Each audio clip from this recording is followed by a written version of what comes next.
What's going down with Freeman Revolutionary Lifestyle Design.com? Talking about inspiration over motivation. You guys already know I'm about dedication over motivation, because motivation doesn't last. Motivation is a symptom of a problem. When you need motivation, that means you need to look externally to somebody else to get you motivated, or you need to fire yourself up, or you need to do what I used to do before going into my sales job every day, listen to those Eric Thomas motivational videos and audios and his motivational mixtape. Means you don't like what you're doing. You're not living an inspired life. You're not living your true mission. And your true mission, you'll know it because it'll feel like it's what you're born to do. That's how I feel about what I do right now. Although there's a lot of things that I used to do that I'm not doing anymore, and some more things that I'm gonna either not do or delegate because I hate doing them, and I'm not jumping out of bed ready to go. So when you're inspired, when you're living on inspiration, you have that Warren Buffett tap dance to work mentality. Maybe the last time you felt that is when you were 7 and you know you had a half day at school and you had a recess in there and you had computer game times and you had gym class, and then you got to go out early and it was a long weekend and you were gonna play video games and eat pizza with your friends, and you couldn't wait for that day. You know, that might even be 20 years ago, because you've been living for money since then. Now don't get me wrong, okay? There's a time where you have to survive, and there's a time where you have to buy your freedom. Not always. In my case it was. In my case I had to do what I hate to get free. I had to work a bunch of sales jobs I hated because I didn't have the intellectual resources after my trading income dried up to be able to go right into my own business. I didn't have the discipline. I didn't have the sales ability that I have now. I didn't have the knowledge base. And I floundered around and had to get hired in sales. I learned on how to sell on someone else's dime. I hated every minute of it. Hated my bosses, hated my colleagues, hated the products I was selling, hated calling on clients, hated the way clients treated me. Total opposite of how I get treated now, by the way. Love dealing with my clients because my clients are in line with my mission, and I'm living what God put me to do on this planet. Because if you don't empower yourself, you're subordinating yourself. If you look around at all these Uber drivers and factory workers and all these terrible jobs that people have to work, if everybody chose to survive and thrive on their own, those jobs wouldn't exist. Everybody would be able to live their God-given mission, and would be able to live a life of freedom to some degree. You know, some more than others, but ultimately, 99% of people aren't free, and that's because 99% of those people are willing to subordinate themselves out of fear and out of lack of knowledge for having to tap into what their gift is, learn how to sell it, and be able to provide, survive, and thrive for themselves. Because imagine a world where, you know, people weren't willing to do bullshit jobs. You know, we'd have to find other ways. We'd have to use robots. You know, some jobs wouldn't exist. You know, some jobs would have to be done by family members or whatever it is, because everybody would be on mission. But that's not the world that we live in. And for some people, they're okay with that. You know, if you felt different from your friends your whole life, you felt different from your teachers, you felt different from your colleagues, even if you have a business now, you feel different from other business owners, you know, it's because God made you that way. And if you're not feeling fulfilled, it's because you keep getting kicked in the back because you're not doing what you're supposed to be doing. You know, I've given you guys 31 six-figure businesses. I believe all those can be 7 figures, but it doesn't have to be, you know, the big 3: real estate, insurance, financial services. When I was 30, I'm 37 now, I started RLD, one of the things I was thinking about doing was selling real estate in Toronto, where there was and still is a big housing boom, for condos and things like that. I had enough sales training, I had money, I had resources, I knew what I was doing, but I had no passion for it. I wasn't inspired to do it. And I would have had to rely on motivation, which is a symptom, right? Motivation, when you're relying on motivation, you're in survival mode. And it's necessary to be in survival mode, but that's the bottom of Maslow's hierarchy, right? The second you start getting some traction, you want to be saving money and trying to get into thrival as fast as you can, from survival to thrival. Because ultimately, when you don't, you're going to feel unfulfilled. And when you're doing what you hate, when you're doing what isn't your true life's mission, your calling, you're always going to feel unfulfilled. You're always going to feel low energy. You're always going to feel like Jeb Bush on the campaign trail, low energy. You're going to feel unhappy. You're going to feel depressed. You're not going to want to wake up.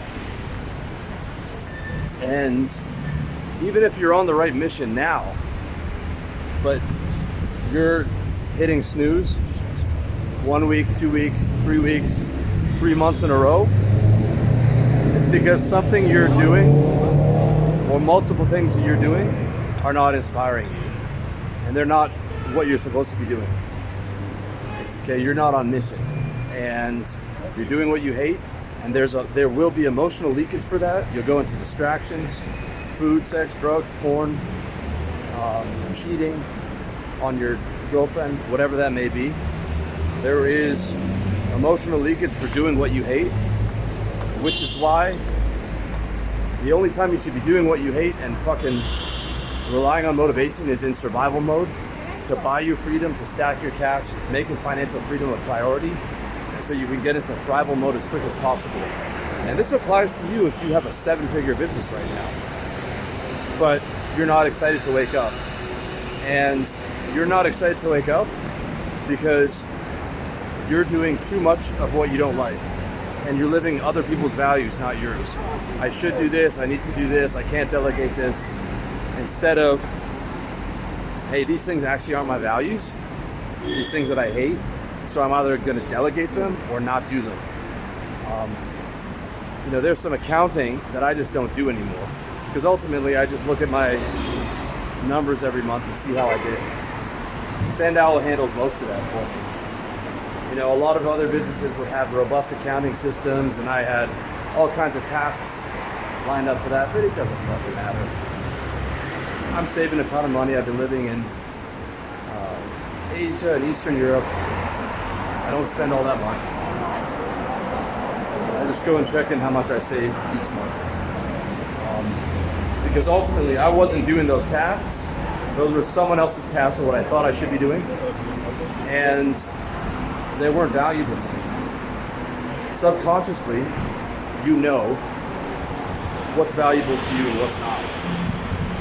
And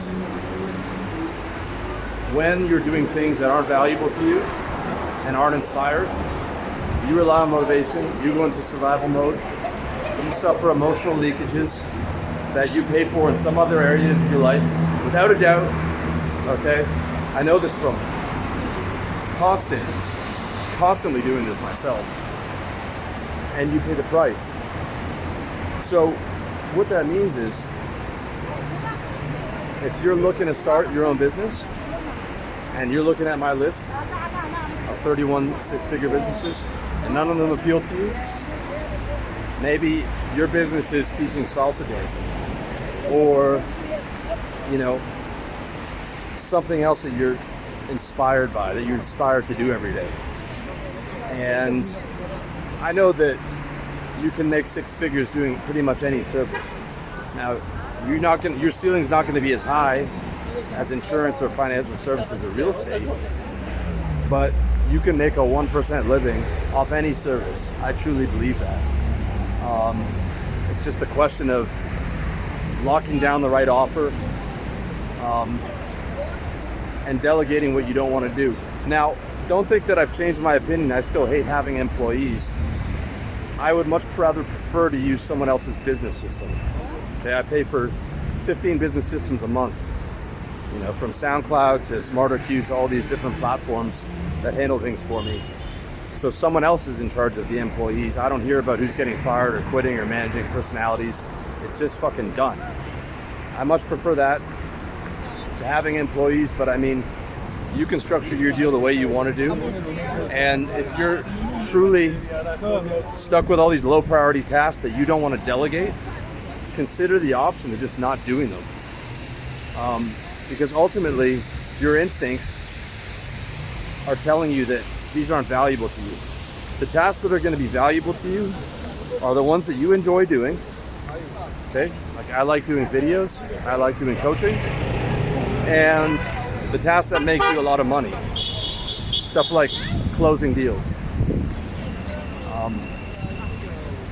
Money, like when you can see money coming in this quarter, that's going to be a task that you like to do, right?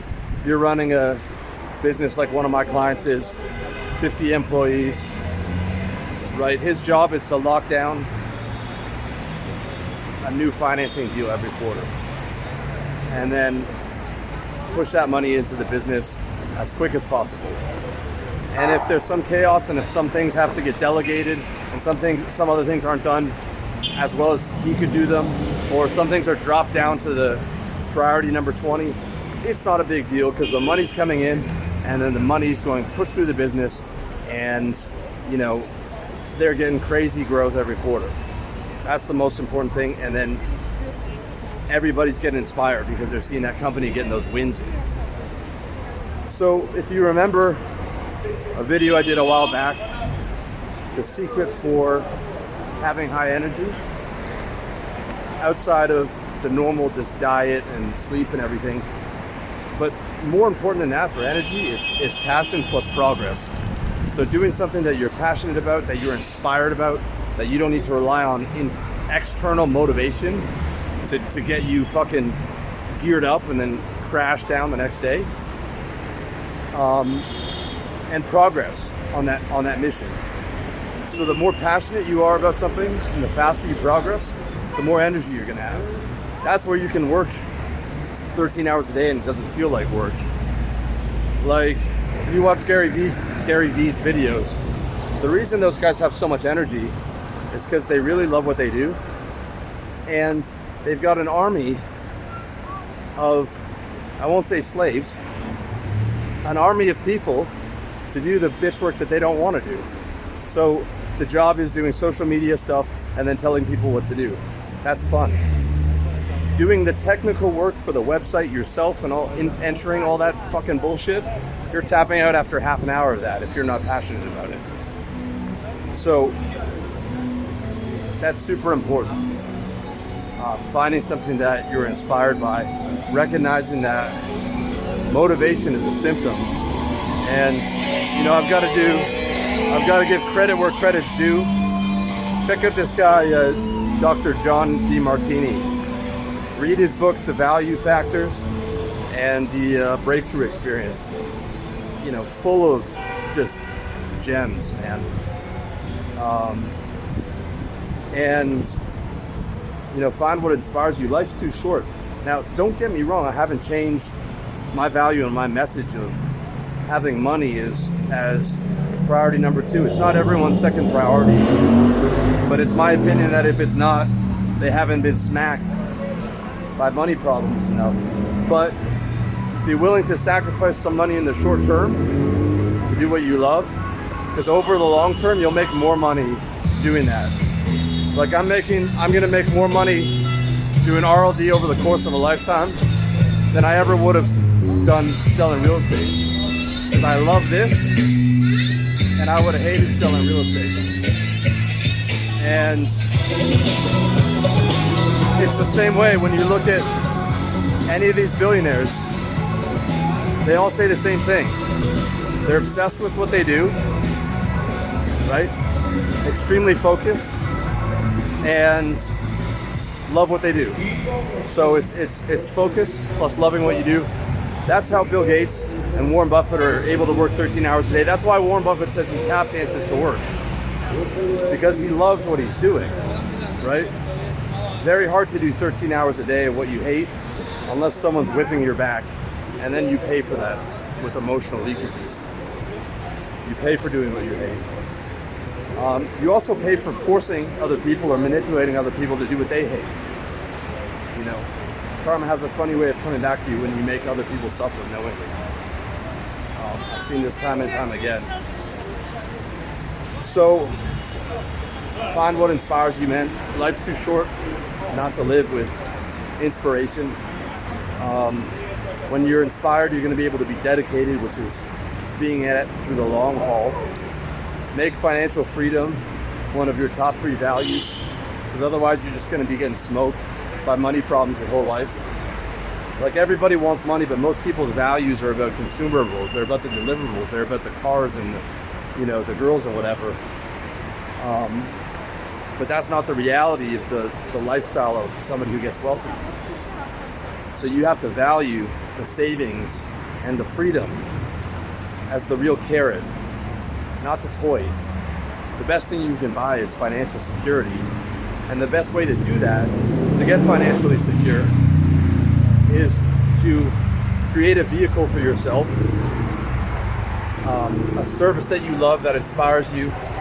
Find a way to package it in a high ticket offer, which means at least $1,000.